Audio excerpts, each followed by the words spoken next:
বলতে কি একটি অনির্বাচিত দখলদার অবৈধ সরকারের বাজেটের উপর মন্তব্য করার মন মানসিকতা নেই এবং করতে হচ্ছে এই জন্য বিরোধী দল হিসেবে আমাদের দায়িত্ব আছে দেশের মানুষের সামনে প্রকৃত চিত্রটা তুলে ধরার জন্য দেশের অর্থনীতি আসলে কোথায় আছে জনগণ কোথায় আছে এটা তুলে ধরার জন্যই এই আমাদের বক্তব্য।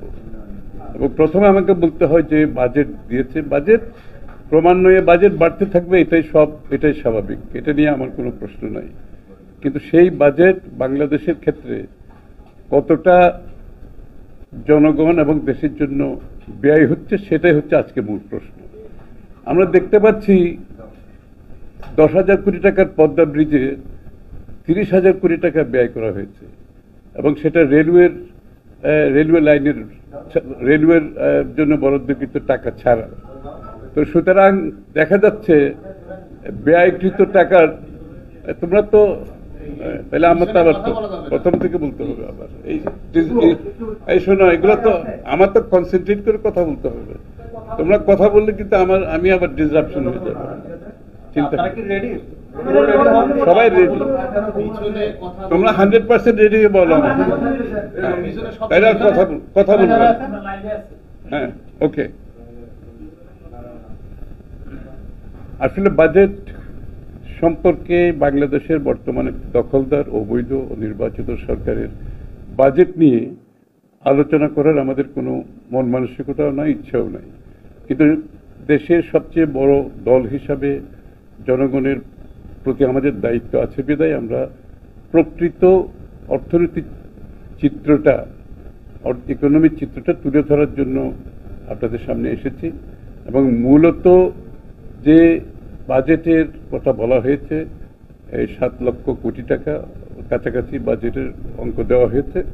আমাদের প্রশ্ন হচ্ছে এই প্রায় 7 লক্ষ কোটি টাকার বাজেটের কত এই দেশের মানুষের জন্য এবং দেশের জন্য খরচ হচ্ছে। আমরা যদি পদ্মা সেতুর উদাহরণ নিয়ে দেখি, যেখানে 10,000 কোটি টাকা দেশনেত্রী বেগম খালেদা জিয়া প্রাক্কলিত ব্যয় বিশ্ব ব্যাংক, এশিয়ান ব্যাংক, জাপানের সাথে নির্ধারিত করেছে, স্থানও নির্ধারিত করেছে, ভিত্তিপ্রস্তর দেওয়ারই কথা, দিনক্ষণও ঠিক হয়েছে।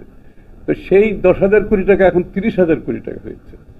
সুতরাং আজকের বাজেট সেই হিসাবে ধরতে গেলে যে 7 লক্ষ কোটি টাকার বাজেট, এটা কি আসলে 2-3 লক্ষ কোটি টাকার উপরে বেনিফিট কিংবা দেশের মানুষের জন্য, দেশের জন্য ব্যয় হবে কিনা মোট সন্দেহ আছে। কারণ যেই ধরনের দুর্নীতির মাধ্যমে টাকা বিদেশে পাচার করা হচ্ছে এবং যেই ধরনের লুটপাট চলছে, বাজেটের সংখ্যার একটা বড় অংশ তো লুটপাটের মাধ্যমে বিদেশে চলে যাচ্ছে। সেটা হচ্ছে 1 নম্বর কথা। 2 নম্বর কথা হচ্ছে এই যে বিদেশে যে টাকা পাচার হয়েছে লক্ষ লক্ষ কোটি টাকা, এবং এটা তাদের দলীয় লোকজন, রাষ্ট্রীয় পৃষ্ঠপোষকতায় যারা ব্যবসা বাণিজ্য করে, দুর্নীতি করে, অবৈধভাবে যারা বিদেশে টাকা পাচার করেছে, এই বাজেটেই আবার যারা সেই টাকা লুটপাটের জন্য সহযোগিতা করেছে, পৃষ্ঠপোষকতা করেছে, আবার তারাই আবার আইন করে সেই বিদেশে পাচারকৃত টাকা দেশে এনে বৈধ করার জন্য আজকে এই বাজেটে তারা সুযোগ সৃষ্টি করে দিয়েছে। আপনি বিদেশে স্থাবর সম্পত্তির উপর আপনি যদি 15% ট্যাক্স দেন, অস্থাবর সম্পত্তির উপর 10% ট্যাক্স দেন, এবং রেমিটেন্সের মাধ্যমে বাইরের থেকে টাকা আনলে 7% ট্যাক্স দেন, তাহলে আপনার টাকা বৈধ হয়ে যাবে। আপনাকে আয়কর বিভাগ সহ কোনো কর্তৃপক্ষ কোনো প্রশ্ন করতে পারবে না। কত বড় অন্যায়! আপনি এটা বাংলাদেশের স্বাধীনতা যুদ্ধের, স্বাধীনতা সংগ্রামের মূল স্তম্ভের যে সামাজিক ন্যায় বিচার এবং বাংলাদেশের সংবিধানের পরিপন্থী, নীতি নৈতিকতার পরিপন্থী, আইনের পরিপন্থী কোন সভ্য দেশে এই ধরনের আইন করবে কেউ বিশ্বাস করতে পারবে না। এবং এটা আমরা কয়েকদিন আগে পত্রপত্রিকায় যখন দেখেছি, আমরা মনে করেছিলাম এইটা বোধহয় হাস্যরস এর একটা বিষয় ছিল, এটা হতেই পারে না। কিন্তু আজকে দেখলাম সেটা সত্যি পরিণত হয়েছে। এদের নীতি নৈতিকতা কোন পর্যায়ে গিয়েছে, এবং অনির্বাচিত হলে, অবৈধ হলে, দখলদার হলে দেশের মানুষকে যে উপেক্ষা করে যে কোনো কিছু করা যায় সেটা তারা এই বাজেটে তারা প্রমাণ করেছে। এবং পদ্মা সেতুর ব্যাপারে আমাকে বলতে হয় যে আমি যেটা আমি একটু আগে বলেছিলাম, 10,000 কোটি টাকা দেশনেত্রী বেগম খালেদা জিয়া প্রাক্কলতে ব্যয় ঠিক করে স্থান ঠিক করে উনি দ্বিতীয়, যেহেতু ওটা 2013 সালে শেষ হয়ে যাওয়ার কথা ছিল পদ্মা সেতু ওনার সময়, এবং উনি দ্বিতীয় পদ্মা সেতুর ওয়াদা করেছিলেন দেশের সামনে। আজকে প্রথম পদ্মা সেতু শেষ হলো 30,000 কোটি টাকা দিয়ে। সুতরাং এখানে আরেকটা কথা বারবার বলা হচ্ছে, 20,000 কোটি টাকা দুর্নীতি করেছে, পকেটে গেছে, সেটা দেশের মানুষ একসময় জানতে চাইবে, বের করবে, এটার তাদের সম্মুখীন হতে হবে। কিন্তু সবচেয়ে বড় কথা হচ্ছে মিথ্যাচারের মাধ্যমে বলা হচ্ছে নিজের অর্থে এই সেতুটা তৈরি হয়েছে। তাই আমার কয়েকটা প্রশ্ন থাকলো। একটা হচ্ছে 30,000 কোটি টাকা কি বাংলাদেশ সরকার ইতিমধ্যে পরিশোধ করেছে কন্ট্রাক্টরকে, বিদেশিদের যাদের কাছ থেকে মাল আনয়ন করেছে? এবং বলা হচ্ছে এটা স্থানীয় মুদ্রায় পরিশোধ করা হবে। তাহলে এই 30,000 কোটি টাকা বাংলাদেশে থেকে যাবে? তারা কি এই টাকা বিদেশে নিয়ে যাবে না? তাদের যে প্রফিট, তাদের যে মুনাফা, সেটাও কি বাংলাদেশে থেকে যাবে? তাহলে এই 30,000 কোটি টাকার মধ্যে কত টাকা বাংলাদেশ সরকারের তহবিল থেকে গেছে? বাকি টাকার হিসাব দেশের মানুষ জানতে চায়। সেটা কি সাপ্লায়ার্স ক্রেডিটের মধ্যে হয়েছে, না অন্য কোনো ঋণ প্রক্রিয়ার মাধ্যমে হয়েছে? সেখানে সুদের হার কত ছিল?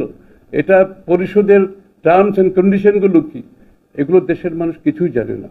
আমাদের শঙ্কা হচ্ছে এখানেই এই 20,000 কোটি টাকার মধ্যে যেটা লুকিয়ে আছে, যেটা তারা জনগণকে জানাচ্ছে না। এই টাকাটা কোন টার্মসে তারা কন্ট্রাক্টরকে দিচ্ছে, কোন ধরনের ঋণের মাধ্যমে দিচ্ছে, কত সুদে দিচ্ছে? 10,000 কোটি টাকা 30,000 কোটি টাকা কিভাবে হলো? এটা দেশের মানুষের কাছে তুলতে হবে, এটা আমাদের দাবি, জানাতে হবে। সরকারের তহবিল থেকে যা পরিশোধ করেছে তার বাইরের টাকাগুলো কোন ধরনের ঋণের মাধ্যমে পরিশোধ করা হবে, কি টার্মসে পরিশোধ করা হবে, এবং এটার যে মূল্য ধরা হয়েছে 10,000 কোটি টাকা 30,000 কোটি টাকা করা হয়েছে, এটার ভিত্তি কি, কোন ভিত্তিতে এটার মূল্যায়ন করা হয়েছে, এটার প্রাইস ট্যাগ ঠিক করা হয়েছে, এটা দেশের মানুষ জানতে চায়। এবং আজকে গ্যাসের লাইন কেটে দেবে, তাদের দেশবাসীকে ভয় দেখাচ্ছে। ইলেকট্রিসিটির লাইন কেটে দেবে, দেশের মানুষকে ভয় দেখাচ্ছে। আর তাদের চুরি টাকা, তাদের লুটপাটের টাকা আনার সুযোগ সৃষ্টি করে দিচ্ছে বাজেটের মাধ্যমে। সাধারণ মানুষের ক্রয় ক্ষমতা আজকে যেখানে সে দাঁড়িয়েছে, সেদিকে তাদের জনগণের প্রতি এই টাকার যে তাদের কাছে গ্রান্ট হিসাবে, তাদেরকে সাবসিডির মাধ্যমে, তাদেরকে বিভিন্ন সাপোর্টের মাধ্যমে এই টাকার একটা বড় অংশ যেতে পারত, যে তারা লুটপাট করেছে। এবং আজকে এরকম ক্রান্তিকালে এই টাকাগুলো দেশের মানুষের কাজে আসতো। দেখা যাচ্ছে একটা বাজেটের অর্ধেকের চেয়ে বেশি টাকা দুর্নীতির মাধ্যমে তারা লুটপাট করে বিদেশে পাচার করছে, আবার সেই টাকা ফেরত আনার সুযোগ সৃষ্টি করে দিচ্ছে। অথচ এই টাকা দিয়ে বাংলাদেশে আরো 4-5টা পদ্মা ব্রিজ হতে পারত। এই টাকা দিয়ে বাংলাদেশের সাধারণ মানুষের আজকে যে ক্রয় ক্ষমতা যেখানে ঠেকেছে, তাদেরকে সমর্থন দেওয়া যেত, সোশ্যাল সেফটি নেট বাড়ানো যেত।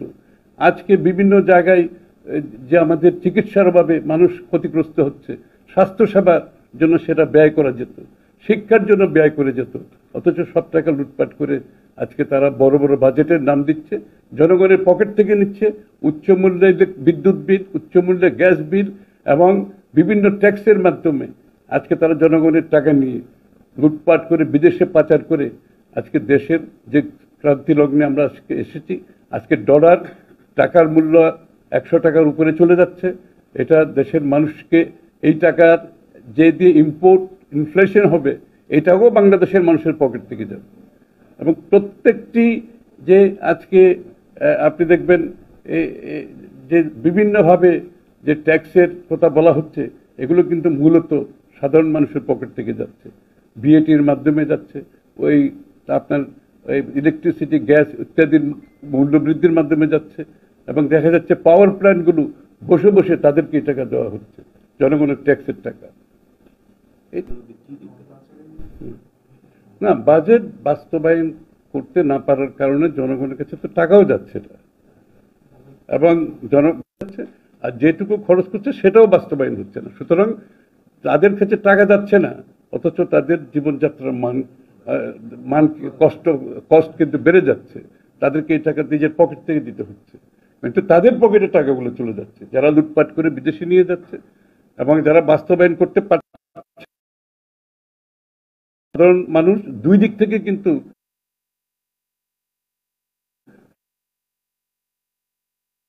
এখানে আক্রান্ত আজকে।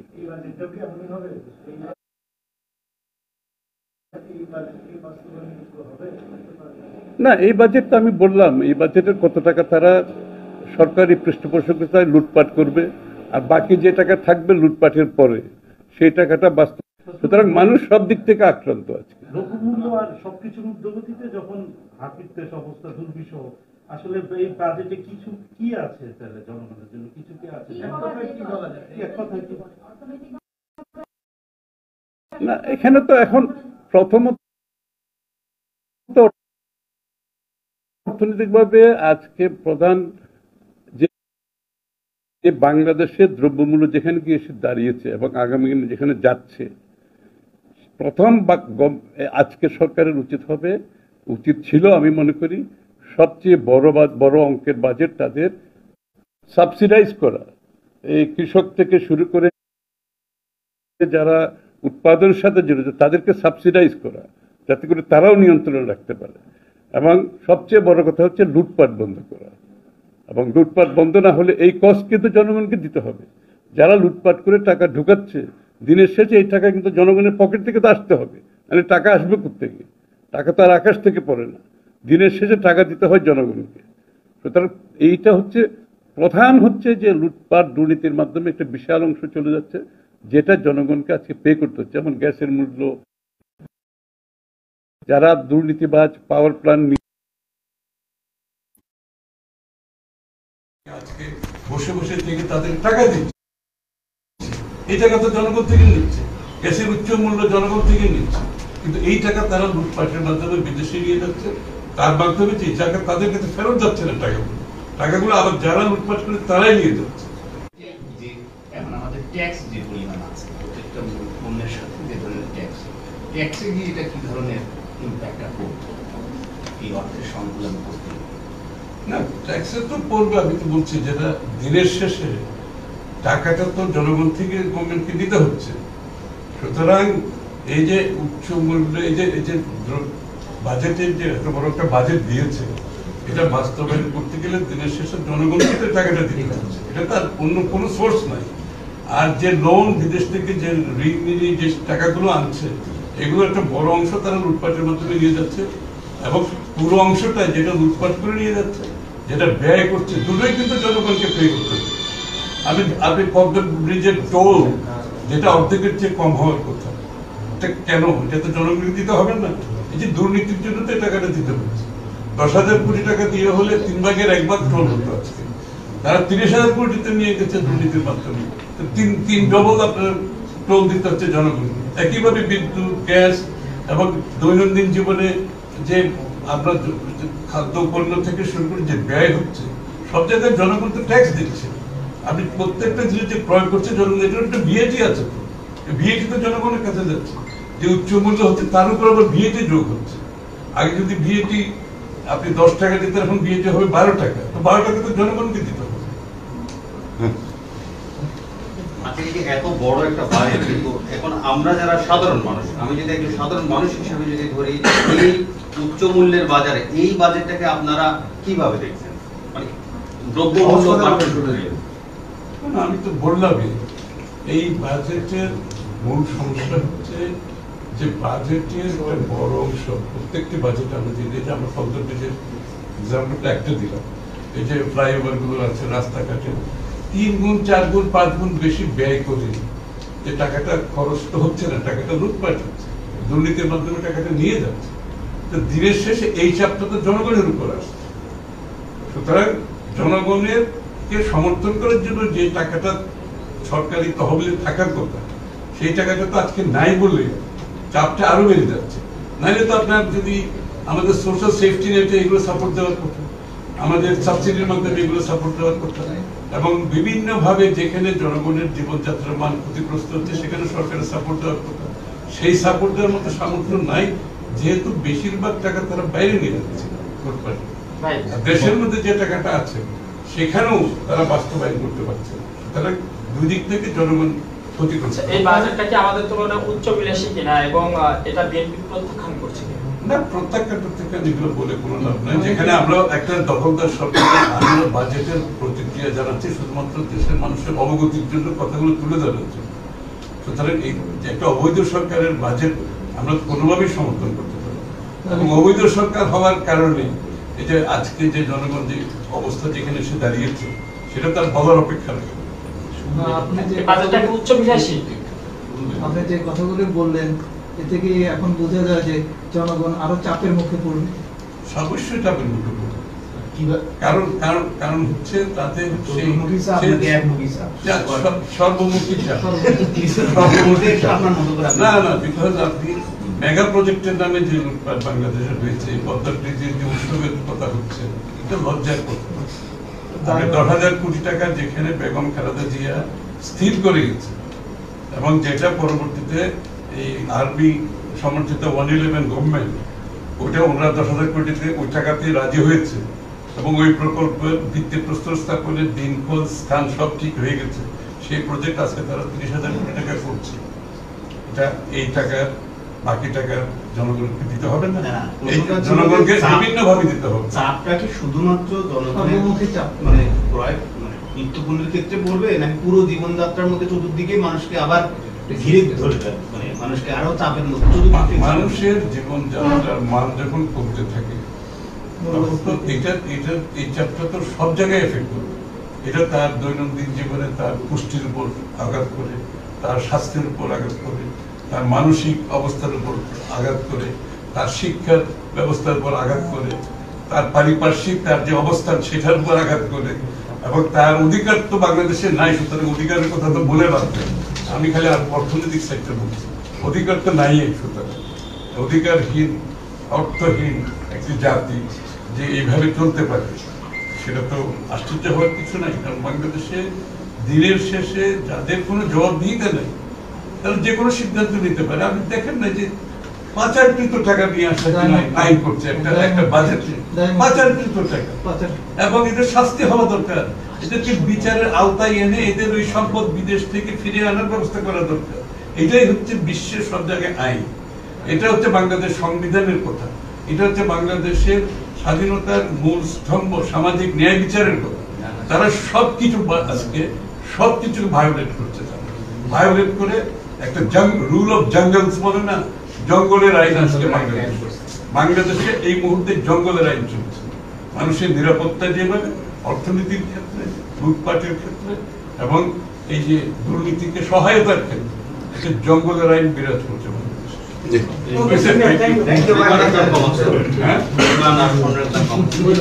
ভাই বিমান তো ওরা চলে, টাকা ওরা আনবে, এটাই তো বললাম।